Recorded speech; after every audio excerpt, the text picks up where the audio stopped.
Happy Friday, Brian Schrader. Are you there? Hey, what's up? I need to stop. We need to stop. I need to stop time stamping our show because I wonder if it turns people away when they hear me say Happy Friday and they're listening to this on a Wednesday. Do you think it ruins the allure? I don't know. I think you get that in a lot of podcasts. Okay. Like in How Did This Get Made? They're always like, what day is this going to come out? Because they'll record and sit on episodes for like weeks and months. They do. Yeah. Because they record, But none of their shit's like topical though. No, it's definitely not topical. But we try to be something a little bit more than just topical, I guess. I mean, yeah. This week, we're going to cover a couple things that are pretty timely, but for the most part, we try to talk sports in ways that go beyond this 45 minutes, long into people's lives, right? Benefiting people's lives long term. Are you having a good day? You having a good week? How was your Halloween? Day just started. Week's good. Yeah, Halloween was fun, man. My neighborhood rocks Halloween. Like lots of, adult-friendly houses where there's this house always hands out Jello shots. It's a party in my neighborhood. That's amazing. Wow. Yeah. Okay, that's good. That's people in my town come to my neighborhood. It's like an open seat. So you have to be prepped with like 560 because that's how many kids. Two solid hours, 6 to 8. Wow. You don't even sit inside your house because too many kids come. You have to sit outside. You sit in your porch on a chair and hand out candy. Damn. Everyone lights up their fire pits and stuff. It's cool. It's a good Halloween neighborhood. That's awesome. What's the address? Cross streets again? No, just make sure next year. Come here. We can't take any more people. Yeah, Sweet. I don't think it's any airports. How's it? Yeah, no, it was good. It was good. Awesome. How was yours? My youngest went out for an hour. The oldest went out for 2 hours. Catherine and I split duties, and Iris brought home 4.5 pounds of candy. We waited. Yeah, I know, it was crazy. But this was the first year that she really, really, really took to it. So it was a blast. It was a good year. And the weather was good. It was kind of brisk, but not too cold. And so it was a good Halloween. No complaints, buddy. It's supposed to be getting crappy here this weekend, though. So it's perfect for college football Sunday or Saturday and NFL Sunday. So no complaints. I had a red Power Ranger and something from The Descendants, like a pirate or something. Oh, nice. Okay. From The Descendants? I don't really know. I don't know what The Descendants is. I think it's like a Disney thing. Wasn't that a George Clooney movie? Yeah, I don't think it was that one. Wasn't that one? It was actually George Clooney from The Descendants. She was George Clooney. She was spot on. Yeah. People don't really. She just wore a Hawaiian shirt, and I actually didn't even finish that movie. I thought it was weird. We saw it in theaters, and I cannot remember whether or not I liked it. Wasn't he like in Hawaii and like his mom? The movie?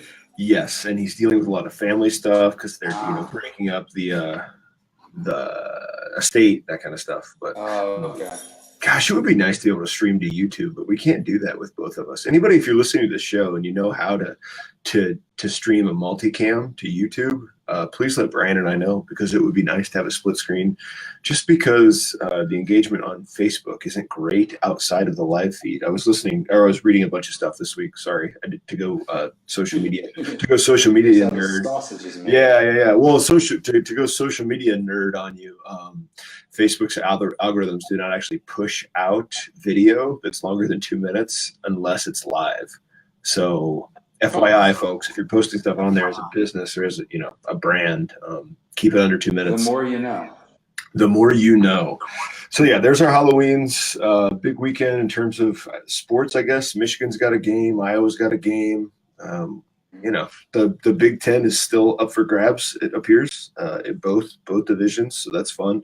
There's a bunch of SEC games that I'm sure people will just continue talking about for the next 24 hours, which bores the hell out of me. Do you like the SEC? Like, do you get geared up for Alabama, LSU? You there? I lost you. Okay, great. Oh, yeah. I think it's shoot, dude. Brian, I think it's your audio. No. It's not? You're back in now, which is fine. Looks frozen on my end, man. Okay, well, I can see you. So we're good. Huh, interesting. Hey, so tell me, do you get geared up for SEC? Nope. lost you again. You got to be kidding me. How about now? Yeah, it's working now. I don't know why it's cutting in and out, though. Okay, so it's uploading your track, which is fine. All right.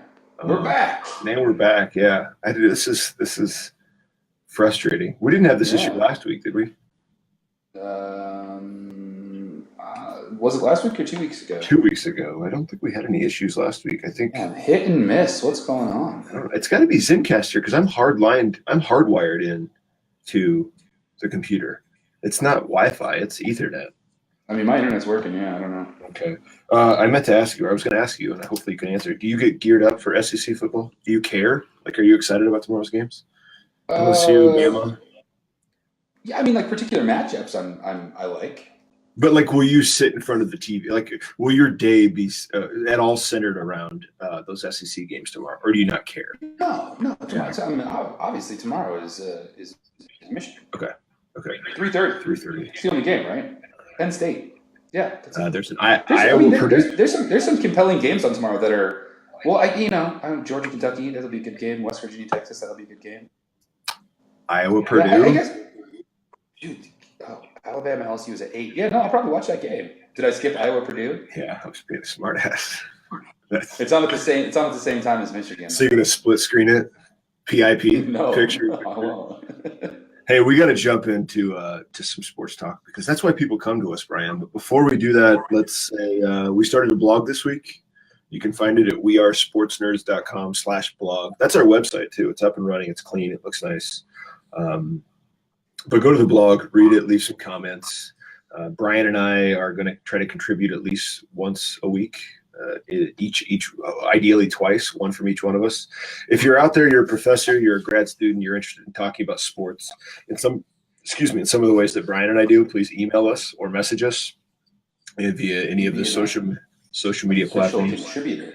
Yeah, we would love that. I actually told Dan yesterday that he needs to get that Burke piece, that Burke Rocky IV piece on paper. I know Aaron Donaldson did say that he would be interested, Kate Hoyt as well. So yeah, Troy Morgan, who you were writing a paper with, to maybe get more of the analytic stuff on there. So anyhow, let's get some folks involved, but please do check out the blog. We're going to try to put stuff out there that are relatively short reads, right? I think we're shooting for 5 to 6 minutes tops because we understand that your time is valuable.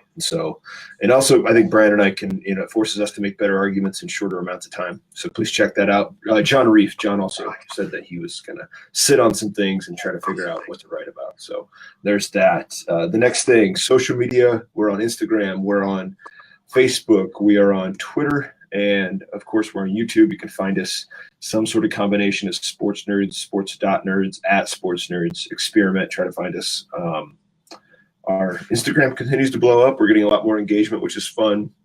I think what matters is not necessarily the likes or the comments, but are people kind of moving towards listening to our podcast. And I'll tell you what, Brian, you and I talked, and I had mentioned that we're getting a lot more downloads, and we certainly are. That's continuing to grow. So those are good things. I'm going to keep talking here, Brian. If you cut out, I'm just going to watch, where you're going in and out. If you could mute your computer, I can hear you. There we go. You can hear me. I just can't hear you. Yeah, I can hear you just fine. Okay. Yeah, all right. You're flatlining on mine, dude. Good. Fantastic. Well, then I'll just keep recording because I can hear you through Be Live. Okay, perfect. So you can hear me now? It's good. Yeah. Well, I can't hear you through Zencaster, but I can hear you through Be Live. So keep talking. All right. Let's see how this works. It's going to be a total disaster. Be a lot of editing on the back end. Okay. Just some editing for you. Yeah. Some work for you. Yeah. So find us on the social. If you like what we're doing and you wanted to throw us a buck, you can contribute via anchor.fm/sportsnerds. There's a way there to give us 50 cents or $1. Of course, not expected. I think Brian and I are talking about putting together some apparel for folks. And one of these days, maybe over Christmas break or holiday break, we can sit down and add that to the website. So we'll see. Other announcements before we jump into our stories. Next week, the goal or the plan is for Brian and I to sit down and have a conversation with Tamler Summers, Dr. Tamler Summers, who is a philosophy professor at the University of Houston, co-host of Very Bad Wizards, which is a philosophy and psychology podcast. It's very much worth listening to if you can find it. And yeah, hopefully he can join the show and everything works out. We're going to talk about fandom, and he does a lot of work on honor, and so I think we're going to talk about that. We're going to discuss honor. The other thing, the next potential guest is former Bachelorette contestant JJ Lane, who is a Brian. Yeah, there's Brian's face. I don't know if you knew this, but he is DU's color analyst. DU Hockey's color analyst. So yeah, really. So he's very much interested in being on the show, and so we're gonna try to set something up to either get him here in studio. That's the one with like a bunch of dudes and one woman, or the other way around. That's the Bachelorette, and the Bachelor is no, he didn't. Is that how it works? He did not. Yeah, that's how it works. Well, there's at least an engagement. No, he did not get married. He's back in Denver. He's from here, I think, and yeah, he knows his hockey, so we're gonna try to get him on the show. Let's jump into this, Brian. Since I still got you on this on Zencastr, folks. If there's some cutting and there's some mixing that are confusing you, we'll do our best to make things cohesive in the post production. But I think the first thing that I wanted to mention was the 49ers cheerleader who last night in the game had knelt during the national anthem. Did you see that, Brian? Yeah, I saw that. Fine. I didn't read any full stories on it. Yeah, I didn't read it. I didn't get a chance to. I saw it come across my social media stuff. Yeah, I didn't get a chance to read up on the story as well. I didn't get a chance to read the story, but if there was any stories, I think that somebody had just posted a picture later yesterday evening or last night, and that was the first time that anybody really recognized or noticed at a mass scale. So I'm sure there'll be some commentary that comes out today about that. And then I'm going to let you take this one. Bryson DeChambeau has announced that he's going to putt with the flagstick in next season. Do you want to articulate a little bit more? You were very interested in this and Bryson DeChambeau's approach to golf. He's been successful, and he's very much a nerd, it appears, like Brian and I. So I'll let you take it. You go ahead. I don't even know where to start. Are you excited about it? You're the golf guy. What do you think about this? He's gonna putt with the stick in. Is the logic behind this that the drop? Is that it? Yeah, well, what did I read yesterday? I think it was ESPN that was talking about it. I think ESPN Golf Writer kind of predicted that we're going to see it more on downhill putts. Putts that are just on ones where he thinks he's going to smoke it past the hole. Yeah. He's going to try and use it as a backboard. Yeah, basically, yes. And it's not just him, right? He just admitted that he was the first one admitting he's going to do it. So, yeah, we'll see. Hey, can you turn I know that you're trying to listen to me through DLive, but you can turn it down a little bit. Yeah, I'm down. Okay, all right. There we go. So he's gonna attempt to use it, I guess, as a backboard. He's probably not gonna be the only one. There'll be other people on tour who do it. But I think, it makes total sense, right? It's kind of a silly rule. I'm not particularly sure why that rule is in place to keep the flagstick in and penalize people if you putted with the flagstick in and hit the flagstick while you were on the green. There's a lot of dumb rules in golf. And as a caddy, so that's a rule, or they changed that rule? No, the rule was, prior to the change that we're talking about, you had to remove the flag. You have to remove the flag if you're putting on the green. If your ball is on the green and you're putting, you cannot have the flag in. If you hit the flag while putting on the green, it is a 2-stroke penalty. No, I didn't know that. Yeah. So that has changed. And now you'd be able to putt while on the green, if your ball is on the green, with the flag stick in. Huh. Yeah, nobody really knows that. It's really, it never really even comes into play when, if you and I were playing golf or you're playing with buddies or something like that. The point of the flag stick is so that you can see where the hole is from distance, right? Or if you're on a side of the green where the hole is out of view because it's, there's a ridge in the way or something, you still have a sense of what you're trying to aim for. The intent of the stick is not to be used as a backstop or an obstacle or whatever. But hey, look at this! I don't think. Wait. We have Tony Carmichael is one of a listener of the show, and he's a head golf pro. actually. Okay. So, Tony, if you have any comments about this, please drop them in on Facebook. All right, we're talking about the leaving the flag stick in and putting with the flag stick in, and what kind of advantage or disadvantage that would give. So we're going to keep talking. If you have comments, Tony, we'll integrate it. But yeah, I guess what you're saying is okay. So you can, like, if somebody's tending the pin. This is previous, right? They've changed the rule. If somebody is tending the pin, if somebody's holding the pin with the intention of pulling it out after you strike the ball, that is okay. You can do that. So if you can't see the flag because you're 35 feet away, you got to see the hole. That's fine. But there has to be the intention, right, of pulling it out of the hole. That's why you have a caddy tend the flag, or somebody you're playing golf with tend the flag. So if the rule then was if you hit the flag, you get a 2-stroke penalty. The only logic for that rule, as far as I can tell, is they think it gives you an advantage if you putt with the pin in the hole. My question is there anything that bears that out? Is that true? Rephrase that. Say that again. Sorry. If the only reason to have a rule that says if you putt from on the green surface and you hit the pin, it's a 2-stroke penalty. The only logic for that rule would be the assumption or the knowledge that putting with the pin in the hole gives the golfer an advantage. Bryson DeChambeau seems to think that, right? If he's going to putt leaving it in the hole. Is there any evidence that that's true? Because just based on, I'm just conjecturing here, based on nothing, based on my own experience, if you hit the flag stick, all sorts of weird things can happen. Correct. Yeah. If you've ever done this on a putting green, or even done this on a normal green before, you know that sometimes you hit it and the ball can kind of get wedged between the pin and the side of the hole. What happens then? If you pull the flag stick out and the ball comes out, then it doesn't go in. If you pull it out, pops out, it doesn't count. Do you have to pull it like straight out, or can you lean it to one side? They bend. You're supposed to pull it straight out. Okay, here's what Tony said. I believe the objective is actually the PGA's objective is to speed up play. That's why they're doing it. Oh, like it's just a basic speeding up a play. That's why they're trying to do it. But if most people are going to continue to pull the flag based on tradition or whatever, well, hopefully they would. If they want to speed up play, you know what we should do is let these dudes drive golf carts. I know. That would. Have we talked about this before? Someone suggested this once, and I think it's genius. I want to see a round of golf with no caddies. I think you play that every week, don't you?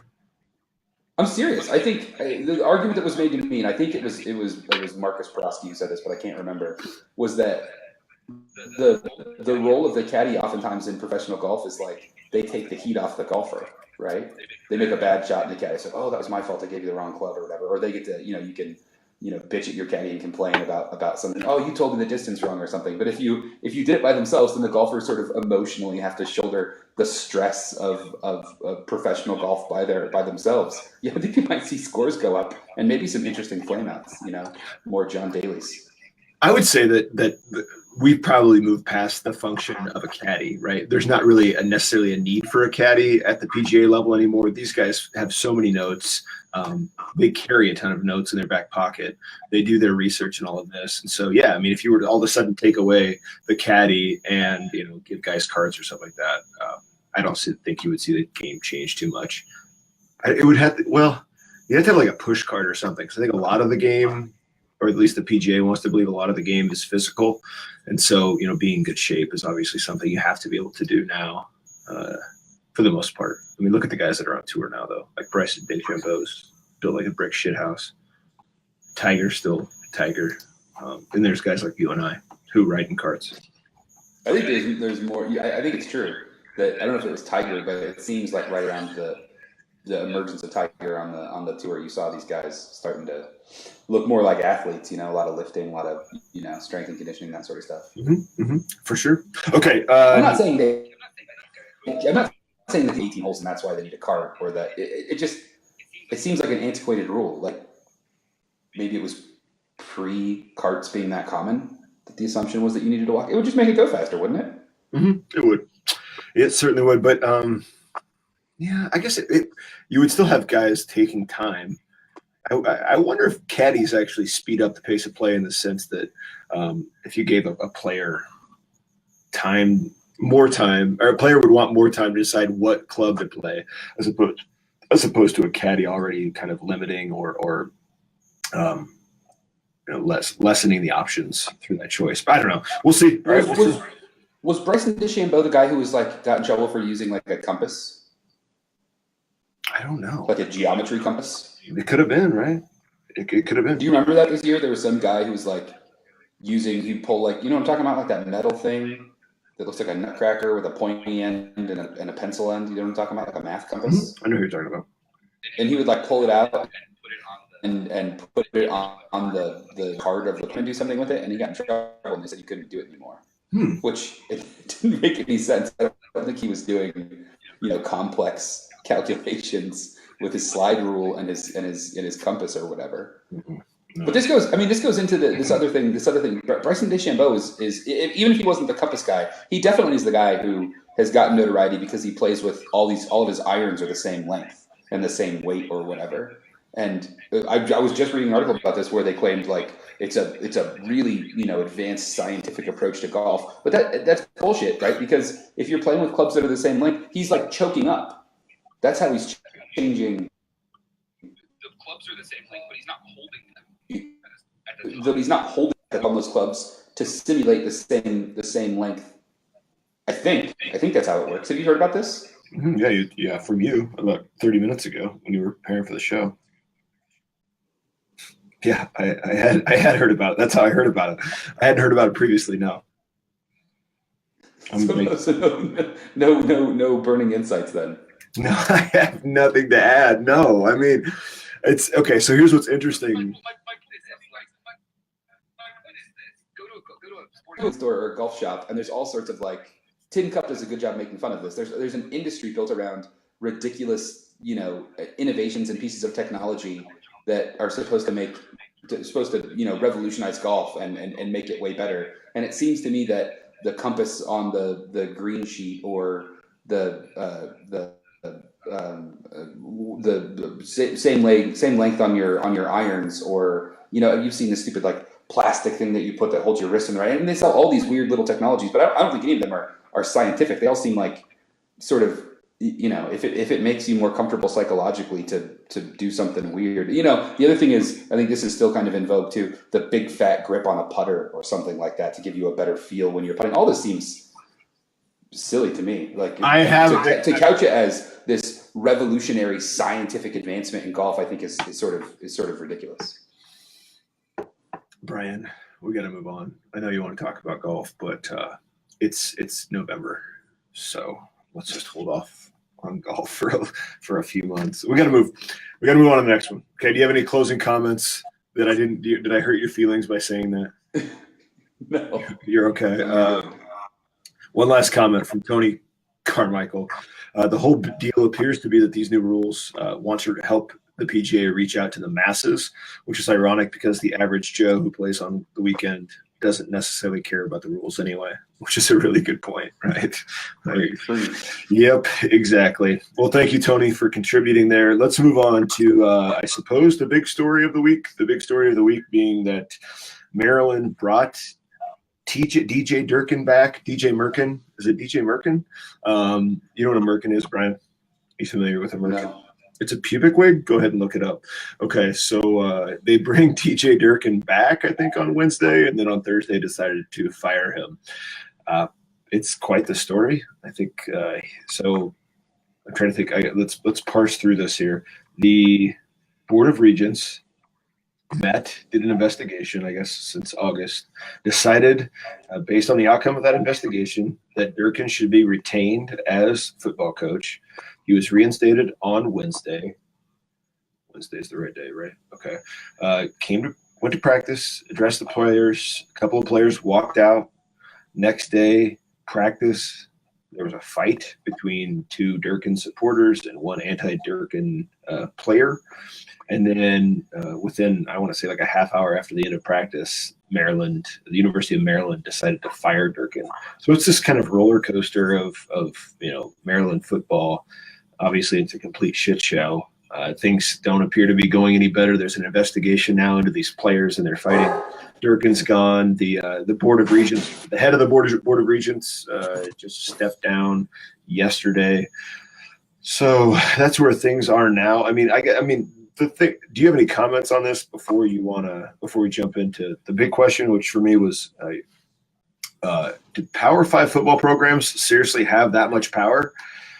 So that was going to be the question that I brought to you today. But do you have any initial comments about this story? Yeah, I don't know. We talked about this story when when it kind of started. I don't know how many months ago was it, before college football even started, right? Yeah. I was sort of in the, where how do you trace kind of the causal linkage between what happened and the coach or the culture, or is it sort of football more broadly? But after seeing the weird internal politics play out, I think the question has changed from, what is the culture of football teams? Is it hyper competitive? Is it toxic masculinity? Is it, insert whatever kind of lens you want to view it through there, to the question that I think you really want to focus on, which is kind of what does it say about the political capital, the political power that football programs wield inside of athletic departments and inside of universities. And I think it should be, it should be startling, right? I think, the NCAA has invested lots and lots and lots and lots of money to try and convince people that, student athletes are student athletes, and that the function of universities is education, and that sports, serves a secondary role that only exists insofar as it can support those kind of educational and academic goals. And I think this shows that the opposite is true. If we're trying to be concerned with who's in control and who's kind of got their hands on the levers of power when it comes to the relationship between colleges and college athletics, I think that this story really kind of pulls back the curtain, right, and shows us that the interests are largely in line with universities' pocketbooks, which means that it's tied up with their athletics programs and football in particular. Yeah, I know. I mean, this is definitely one of those situations in which you, like you said, you pull back the curtain and you really see the power that sports wield at universities.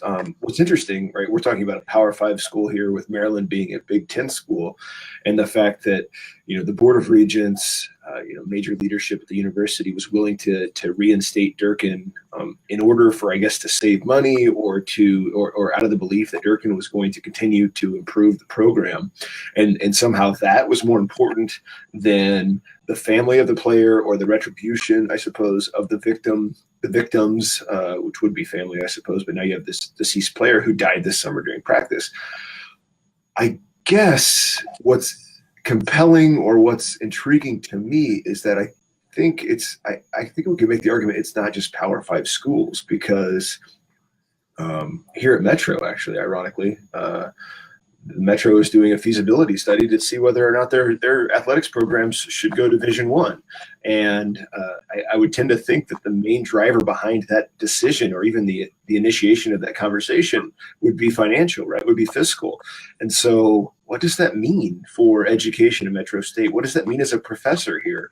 What does it mean, in a state where education isn't valued? Like, is the university trying to use sports to fund other initiatives that taxpayer money can't? I don't know. But I think you and I have pointed this out before, right? So many of these schools, whether it be Metro or whether it be a Rutgers or a Boston College, some of these kind of, I don't want to say lower tier, but definitely kind of bottom of the division Power 5 schools, think they have to have these football programs. Or you can go to, even smaller schools like, say, San Diego State or New Mexico State, who feel like they have to have these programs in order to put their names out there, in order to get their school on the map. But what is the effect of that, right? What are the externalities of that choice? Because I think these externalities, they affect not just the players at these schools, like I'm trying to think like a good example, like at Tennessee Chattanooga, or Tennessee State, or a UNI, right, Northern Iowa. It's affecting the players on the field. It's putting them in a position where they have to play top tier programs in order to fund their programs. This is what happens with football and basketball. So there's a safety, it's a literal physical safety element to that. But I think how is it affecting the schools beyond, like off the field or off the court as well? Is it affecting professors? Is it affecting students there? And I'll turn it back over to you, but I just, would pose this question to you is, if you were a student at Maryland and, you're there to actually get an education and to study and to take advantage of the resources, how does this make you feel? Are you frustrated? Are you pissed off? Or if you're a professor there, is it the same thing? And so I'll hand it back over to you. Yeah, I mean, it probably runs the gamut, right? You probably got students and professors who are pissed off. You probably have students and professors who don't care. You probably have students and professors who want to see the coach stay for, reasons that I probably can't even speculate. I don't know. I mean, like, I agree with everything you just said, but I also sort of understand that from the university's perspective, that to, recruit students to sell a bill of goods that includes, the air quotes, college experience, that means a bunch of things that aren't really tied to what happens in the classroom. I talked about this in my Com 200 class yesterday, my Com theory class, that when we think about the things that universities invest money in, oftentimes it's weird non-classroom centric things like, do you have a bunch of student activities? Do you have, a rec center? Do you have really cool old buildings and well manicured trees on your campus? That a lot of getting students to want to go to your school, and similarly getting alumni to donate to your school, are those things that constitute the college experience, even though they're absolutely unrelated to the learning that happens on college campuses. And I think that athletics is one of those things, right? A good sort of control for this is the university that I teach at, that has only club sports, right? We don't play any NCAA sports. We're not in division, and I think we're kind of a downtown commuter sort of campus. I don't think it looks like a lot of traditional universities look, and one thing that's missing is sort of the culture of sports. I mean, we can kind of piggyback off of Ann Arbor and the University of Michigan in Ann Arbor to fulfill our sports needs there a little bit, but I mean it does change things, right? It probably makes it harder for the university to get people to donate money, right? You're probably not tapping into a certain group of alumni. It's probably harder to get students who really want to go to a place where they can go watch football games on Saturday. So like I don't think that universities are beholden to sports qua sports, right? I don't think they're saying, yeah, football is really important to us. I think what they're saying is the money that football generates is really important to us. And if it was something else, if it could be something else, it probably would be, right? If you could do it in some sort of academic way. I imagine if you went and talked to any, chancellor or provost or dean, they would be happy if the debate team could bring in a bunch of money, because at least they can say there's academic rigor associated with that, right? If the philosophy club and the communication honor society could generate revenue, I suspect university administrators who, most of whom, almost all of whom started as educators, would say, yeah, we would back that, right? But it doesn't translate to revenue, right? So at a certain point there, you have to be, I guess, sort of practical and realist about the decisions that you make. But that doesn't mean that you have to think that it's okay, or that we can't point to obvious instances of where that's gone bad, like in the case of Maryland, right?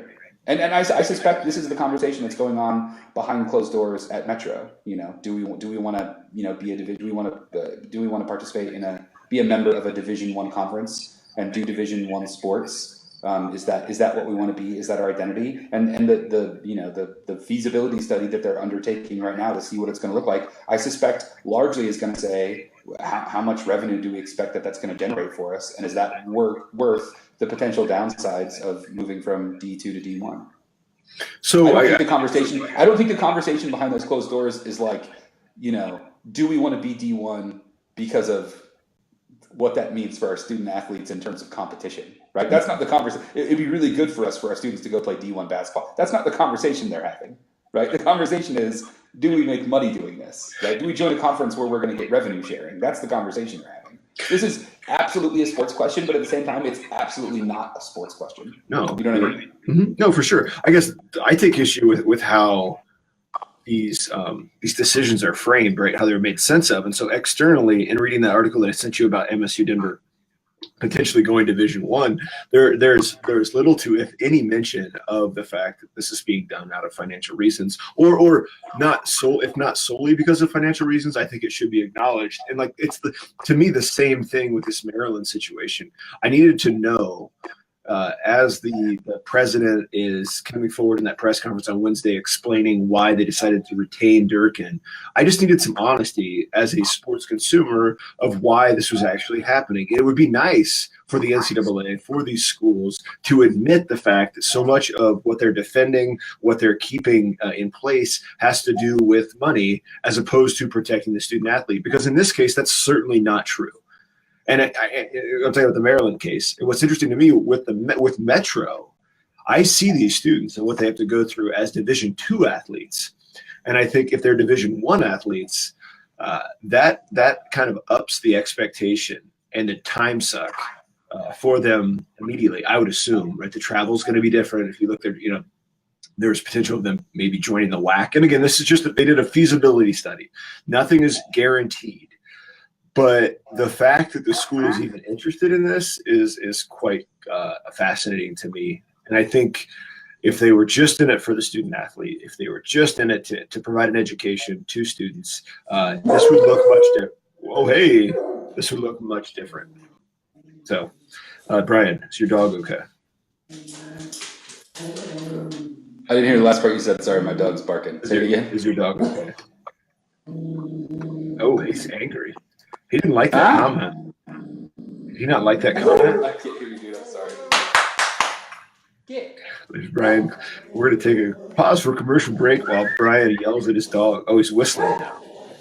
I'm just going to leave this in the podcast audio. This is too great. He's talking to somebody and you can't hear me. You can't hear me at all. Okay? All right, say it again louder. Sorry, what's up? Can you hear me now? Sorry, my studio dogs are barking. Your studio dogs? Yeah. There you go. I'm going to talk to this guy who has a gall to walk his dogs past my house when I'm recording. You need to put a sign out. Recording in progress light above my front porch. No, we need to get you an on-air light. Yeah, exactly. On air, recording in progress. I don't know. That's all I have to say about that. My mind. That's all I have to say about that. I mean, I just think college sports in particular, I do think it's the assumption that there's somehow a benefit to colleges and to universities, and I don't know that that's always the case. It might be the case for 5, 10, 15 top tier football and basketball programs, but I'm not quite sure it's true for a lot of schools. But let's move. Do you have any comments you wanted to make on that? Or you can give me a thumbs up. Okay, so you're good. Let's move on to the next story, which is the Derrick Rose story. I emailed Brian this morning about this because I thought the Deadspin did a really, really nice – they wrote a nice piece about the reaction to Derrick Rose dropping 50 on Wednesday night. And it was interesting because there's kind of two lines of content. There's the mythological narrative, like Derrick Rose coming back from the ashes, as a phoenix, and he's back, right? He's back. He's this player who was fantastic 3-4 years ago, and that level of game has now returned for Derrick Rose.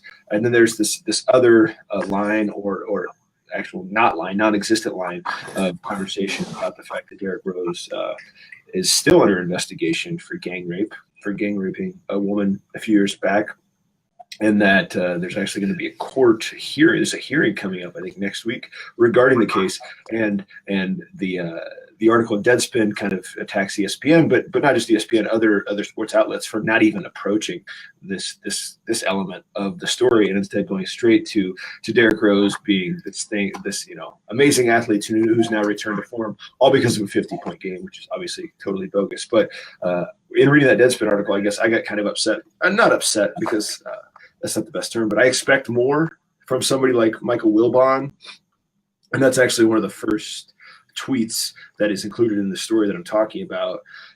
He says, thrilled to tears for my man D Rose to score 50, to attack and deliver like it was 2011, drives, threes, a hook, a deflection at the end, all the way back would be such a great story. I think who wrote this? Lauren Wagner wrote this. So I think her criticism of the response to this event is spot on, because to me it's like there's another story happening. It's not like the Kobe story. I mean, it is obviously, but this is going on in the midst of this game, right? In the midst of this NBA season, there's a story behind the scenes about sexual assault that's happening.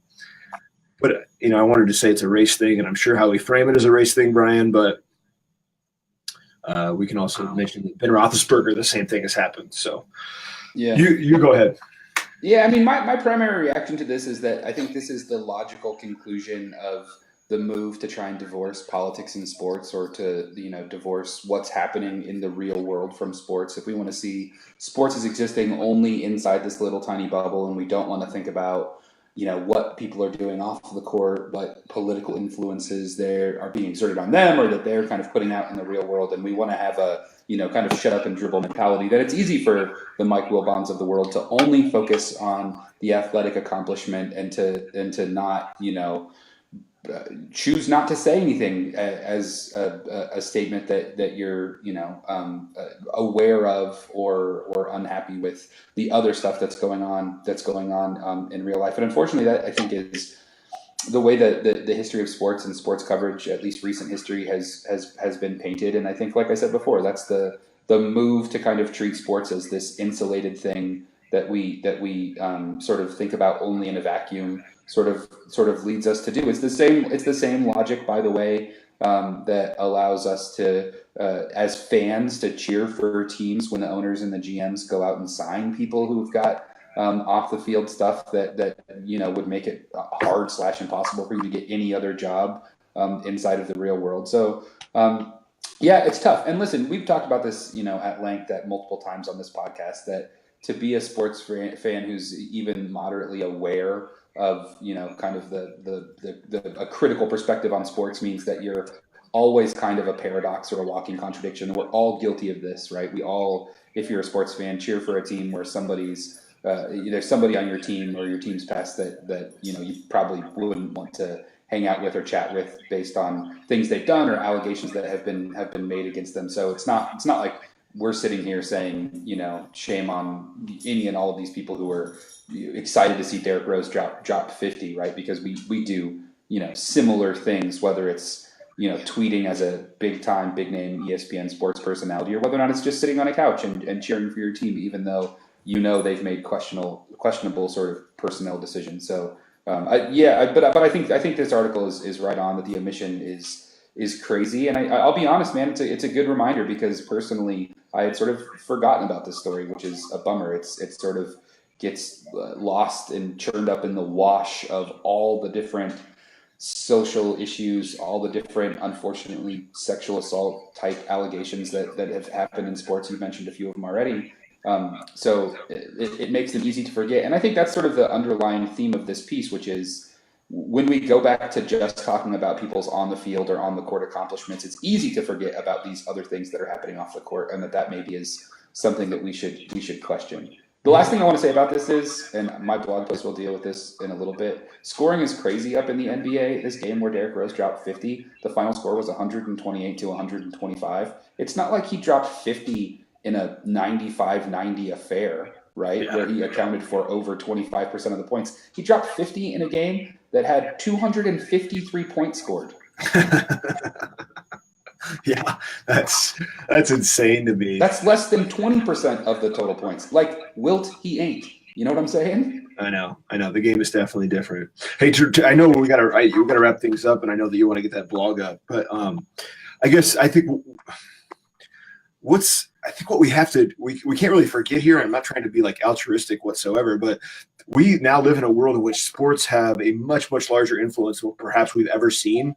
I mean, we've always had like sports figures who have had a lot of social power, cachet, and all of this stuff. But now I think when you see in terms of like purchasing power and attention, sports have become perhaps, if not anything else, perhaps more so than anything else, the go-to the go-to magnet for attention because it's live. And so as opposed to streaming something on Hulu or on Netflix, right, sports still has all of this power because it is able to take advantage of advertising money and promotion and all this because it's live. And therefore, for those reasons, right, all of this, the money pours in, and with that money, sports, in my opinion, has much more of a responsibility to have these difficult conversations in ways that perhaps it could have gotten away with 35 years ago. And I think the people who make their living off sports, including Mike Wilbon and Utbon and other sports commentators, that's just kind of the game now, and you have to be willing to go deeper and to delve deeper on these issues that are extremely important. And so just to ignore the fact that this happened, or last week we talked about Ronaldo, or to talk about Roethlisberger, just to ignore it, I think it's unacceptable because of the role, I guess is what I'm saying, because of the role of sports now in the society. Does that make sense to you? I mean, it's a different moment. Sports aren't this thing that are on the back burner anymore. They're right there in the center of the conversation. And why that is, as I pointed out, to me, is because of technology and access to attention or access to content. But whether or not you agree with that doesn't matter. The fact is that sports and sports consumption is front and center in our society, in our country, in our culture now. And for that reason, the conversations that we have about sports need to be deeper. They need to be more significant. They need to be more thoughtful. So that's just my take, and this is just one example of that. Done? Yeah. No, I agree. Wow. I just moved Brian to tears. You can't see it. He's crying. My God. Wow. That was quite the speech I just gave. Yeah. This is good. What a dick. All right. Well, I'll be honest. It seems like we're running out of time, and I was just waiting. Didn't you have something to say to me? What was I going to say? The World Series just ended. Oh God, I forgot. Yeah, congratulations. Another Red Sox World Series. Made it look easy. If you can't see me, I'm hitting my head against this soft microphone right now. A boring World Series. Yeah, congrats. It's great. Boring World Series because of our complete and utter dominance. Our good hitters didn't even hit. It could have been over in 4. Okay. Yeah. I mean, what do you want me to say in response to this? If the Cubs won the World Series, it would be the entire fucking episode. But, the Red Sox win, so all I get is this half-hearted congratulations at the end. Hey. Sam texts me during Game 5, like the 6th inning. He's like, congrats, it's over. I'm going to bed. That is true. Feel free to do the show lineup. I'm more than willing to hand those duties over to you. To do the show what? To do the show lineup and outline. It's you. Take it over, man. You got it. No, I'm happy for you. Why do I have to do the outline? Because the Red Sox won? Anytime. I just assumed you throw it in there somewhere. I meant to, and then I crossed it off. Congratulations, Brian. I'm happy for you. The Red Sox won another World Series. They were obviously the best team in Major League Baseball the entire year. It's well-deserved. It wasn't the Astros. I was happy about it. Did you find this team boring, though, compared to older Red Sox teams? I mean, they didn't play a meaningful game of baseball for most of the years. I guess in terms of personalities, too. Did you find it boring, or no? You were still I don't know. They got that, that young crew of guys in the outfield, Benintendi Betts and Jackie Bradley Jr. I think they're kind of fun. Okay. But yeah, there's definitely no, Manny being, stupid and peeing in the green monster and stuff. So they were not the most fun team, but I still like them. I am happy for you. I'm sorry to be a smartass, and you're right. Had the Cubs won, it would have been the Me entire. Too. It just occurred to me halfway through. That's why I brought it up. I was not criticizing your lineup. Well, in 2 to 3 years, we'll devote an entire episode to the fact that the Cubs only won 1 World Series because I think that's happening. Yeah, I guess, but the talent's going to go down the shitter. Anyhow, it's Friday. You're 2 hours ahead, so you're 3 hours, maybe 2 hours from your first beer of the day. Congratulations. Get that Sports Nerds koozie out, do some drinking. But all right, buddy. In here right now, if you put beer in your coffee mug. God, my nipples they could cut glass right now. I saw myself. Sorry, Instagram. Jeez. Wow. It's chilly in here in the radio studio. I need to wear a hoodie like Brian has on. God, look at that beard. Brian has a beard, everybody. So sorry about the scratching. That's Brian's beard. Is that what it is? Yes, it's 100% your beard. All right, buddy. I'll shave it. Let's call it a day. Let's go get some work done. All right. You have a fantastic Friday and a great weekend. You too, man. All right, see ya.